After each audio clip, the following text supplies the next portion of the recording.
G'day guys, and welcome back to the channel. Today we're going to go through 10 tips to get the most out of Harry Potter's Magic Awakened. There's a lot of content within Harry Potter's Magic Awakened, and it's only going to continue to grow as we get further and further down the track, so we need to get you in the right mindset to get the absolute most out of every time that you log into the game, and make sure you do not miss any rewards or any little secret Easter eggs within the whole game. But let's get into it. So we'll start off with the spellbook. As you can see directly above me here, I've found 73 out of 75 cards available right now. I've been playing for about 30 days. I've spent very minimal on the game, maybe less than 50 Aussie dollars. Obviously there's people out there that are going to be huge whales and people that are going to be free to play.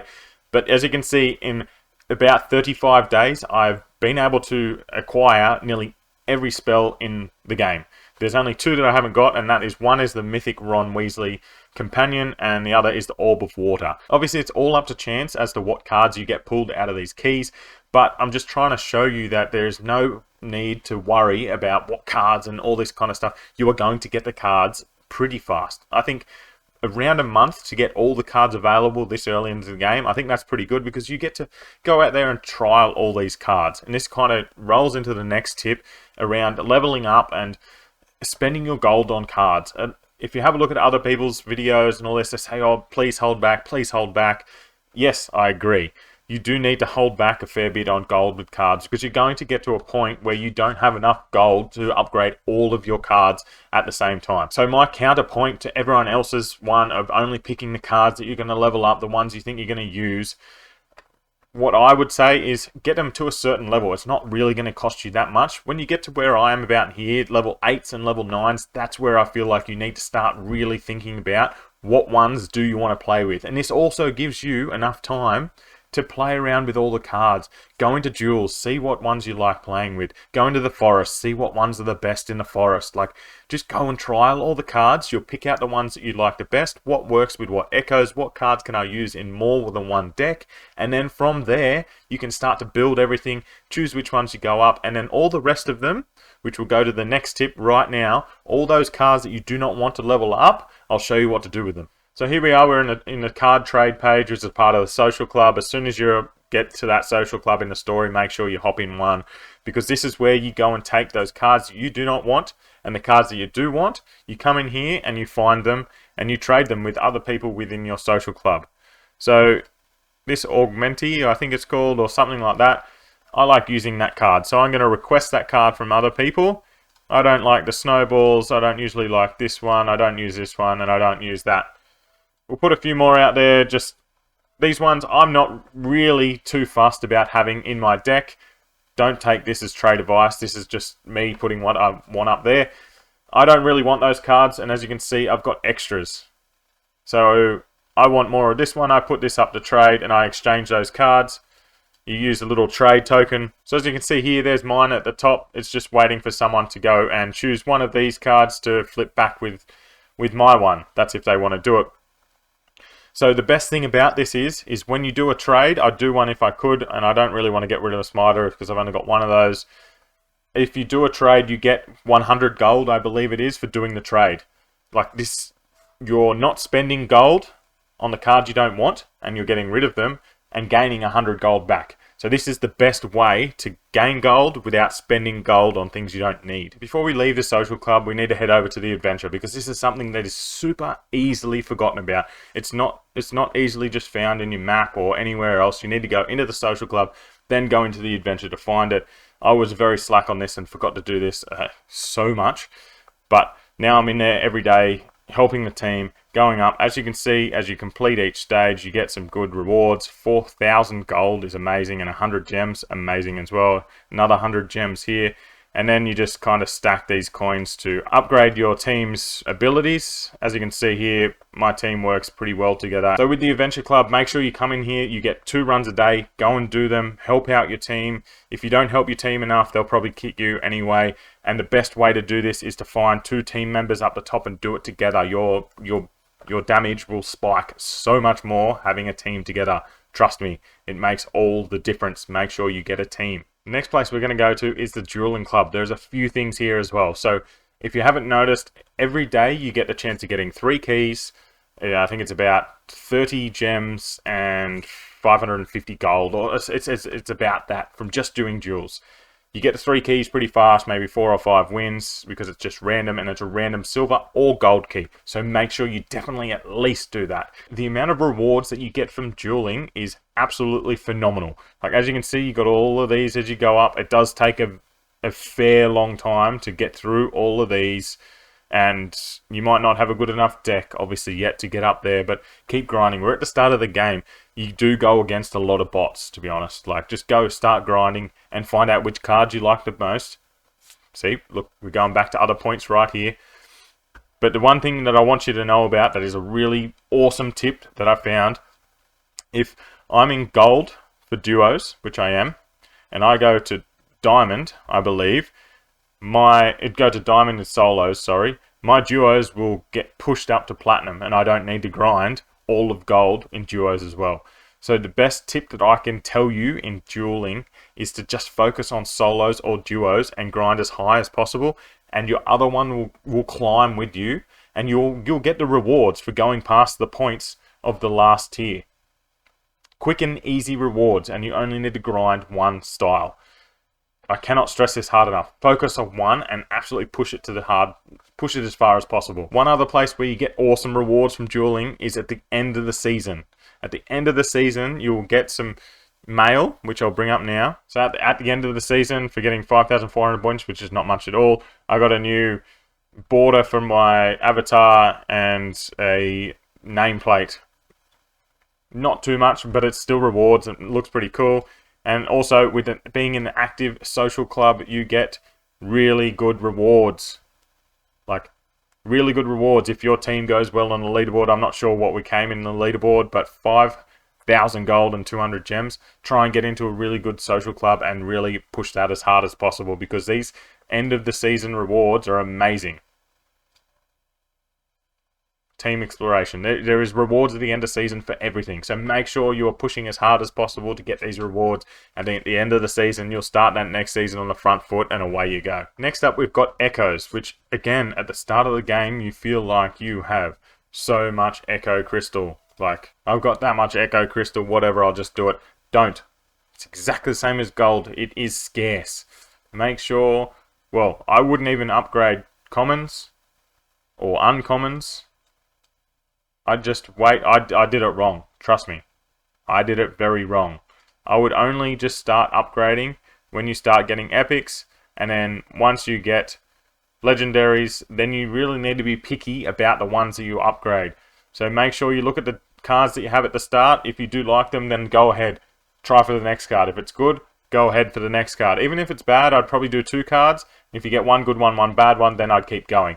Like, these cards probably don't suit Hagrid that much, but they're pretty good cards anyway. And it was my first Lego. I just wanted to take it all the way up. But look at all these 13s that I've wasted my Echo Crystals on. Not worth it. Quickly, one last thing over on the bottom down there. It will always start with using Echo Crystals to upgrade your character. Unclick that straight away. That is not what you want to do. Click your commons and uncommons, and then put it all the way to the end, and you will just use random echoes that you don't need anymore. You don't need them. Use them to level up your other ones. Save your echo crystals for the other stuff of flipping the cards and whatever else down the track. Make sure you do this, because I've wasted so much echo crystals in not doing this, okay? Obviously, there's a lot of you guys that are out there that did not play soft release, so you haven't finished the story. But my first advice for you is push the story as much as you can. Push it as far as you can, as quickly as you can. If you get to a roadblock, go and do some other things. But also, you're still going to make sure you do your dailies. Make sure you finish your dailies every day, but seriously, push the story as far as possible. Get the things unlocked, and then if you hit the roadblock, go out, have some fun, learn some stuff, get some more cards, upgrade your spellbook, and come back in. You'll learn so much more from going out after being in the story for so long. But yeah, you need to push the story. They also added those ruby keys from finishing the first 5 chapters or 6 chapters of the story, so make sure you go and do that. Seriously, these ruby keys are very hard to come by, and this kind of leads on to the next tip. Use these where you think you need them. Like this month, I'm probably not going to use them. Yeah, I'd get the skin for Ron, or I actually wouldn't get the skin for Ron because I haven't got enough. Like seriously, these are pretty much a pay-to-win part of the game, unless if you continually hold them for the next season and then you use them once you have 100 or there's a key that you really like. If you are going to purchase keys, this glowing key pack is probably good value. You gain gems as you go, so I'm actually going to get this right now. If you have a look, that was 10 keys for 900. That means those keys are at 90 gems a piece, whereas normally they're 150. So I feel like that's really good value. If you are free to play, I feel like 900 gems a season isn't that hard to get to if you do your dailies consistently. While we're in the shop, a couple of quick things. Make sure you get this free item every time. Most of the stuff in here isn't worth getting unless there's a card here, or this orb of water. I don't have that card, but I'm not spending 20,000 gold on it. Thank you notes, just it depends what you want to get out of it. Gold, you only get one a week. Whatever else, you just literally just keep an eye on here. This legendary trade token is probably really worth it if you have a card that you don't use that's a legendary and there's one that you really want. Obviously, a bit of a pay-to-win part here. This is probably the best value in the game. As you can see, I bought it. It's only $8 Aussie. It's nothing, but you get the same as what you would for $8 down the bottom, plus 80 or 2,400 gems per month. The bundles are just bundles. They're probably not worth it. Well, that right there may be worth it, to be honest. That is a lot of gold for 180, but again, these seem to the only way you can really get them is to purchase them. So again, this is a pay-to-win part of the store. On to the next part, which is about classes. At first, you are in basic classes, I think it is, and they're pretty easy, but make sure you get in there and have a look at the tasks that are available. I don't have it anymore. It was up here, but they give you tasks to do, and make sure you fulfill those tasks as fast as possible, level up to the next part, and then you go again. So once you've got into those advanced classes, then the Hogwarts exam week comes up, and this is where the rewards are. As you can see here, you get 3 gold keys, some gems, gold, 10 silver keys, and more gold for each one. They are hard. Not going to lie, I haven't tried too many to get through. As soon as I do progress through and have done these, I'll put out some videos on how to complete these with the easiest deck possible. But this is really good rewards. It's hard, obviously, but it is really good rewards. And this is what you get for doing the intermediate and advanced class. Again, pretty good rewards, 50 and 2,000 gold. So one of the most important parts of the game and funnest parts of the game is the Forbidden Forest. There is 2 sections in here. We'll start with the solo one because you need to focus on this probably just as much as the storyline. As you can see, I'm easy down the bottom. I should push this a little bit higher. But get in here, get as high as possible. I think once you get to stage 5, you unlock the card, which we'll go back to in a second. The further you go up, the better rewards you get. And before we move out of here, I'm going to move me. And as you can see behind me, there's this video and there's this guide. If you click on the video here, this will tell you other people what decks they have used to complete this section. As you can see, this person only has a 46 spellbook. My spellbook's 52. And it only took them a minute 25, minute 23. So you can come in here, you can get some ideas, you can literally just click, use this deck. This is amazing. Like this is such good information. Straight off the bat, you can just go, use this deck, and then away you go. Done. Like their cards aren't even that high. So I should be able to come back and do this, and that is a good way for you to learn as well what is good against what bosses. So I'll go back to the car. As you can see here, this just fills up over a certain period of time. The higher you go, the longer it is between times that you have to collect it, and it just gives you more echoes, and obviously and a few other items here and there. Gold, it's probably your best source of gold, so get up as high as possible. The more gold the better, plus stuff for potions. So the best team part of this whole game, which I probably should do more to be honest, but the Haunted Hollow and the Deathly Dell. Deathly Dell is surprisingly hard. I really love how hard it is, to be honest. It's 20 levels. You got to upgrade your cards. I'm going to definitely have a video on what cards are best to upgrade coming out very soon. But Deathly Dell, that level 20, when you go against the big knights that come at you, you need to strategize with your friends. You cannot, believe me, you cannot beat this on your own for maybe forever. But At first, it is impossible for you to beat this on your own. You are not strong enough to do enough damage, and you don't have enough control. So make sure you go in here with 2 other people that are ready to go and know what they're doing as well. Haunted Hallow, as you progress, you will realize that you can do some of it by yourself or with the NPCs, who are pretty crappy anyway. They're just someone else that the bosses hit instead of you. So the best thing about the Haunted Hollow is the rewards. Look at this. You have a chance of a gold key at every time you go in there. And whenever you beat it for your first time, you get a gold echo for these top ones. And you have a chance of getting a gold echo every time you finish it. These rewards are nuts. So good. And level 10, well, level 8, I can pretty much complete by myself, and my spellbook's about 50. So this is something you can solo fairly easy, but everything's better with a team. I think you get better rewards with a team, to be honest. So make sure you get out there and use your team when getting in here. One last thing with this, you get daily rewards. You get one chance at Haunted Hollow and 2 chances per week on the Deathly Dell. This reward only goes up to 7, so if you hit 7, you will not continually get daily rewards, so don't let it hit that. Use these Haunted Hollows and go and get all those rewards. One last thing before we get out of here. There is so many Easter eggs within the castle. There's so many things to go and find. Just look around.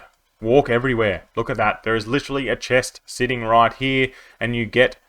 It's only small rewards here and there. You get a bit better for a chest, like 300 gold and 10 gems. That's nothing to look down at, eh? If you go around and find all these things within the game, literally, if you go into any classroom, there's probably 3 that you can find every time.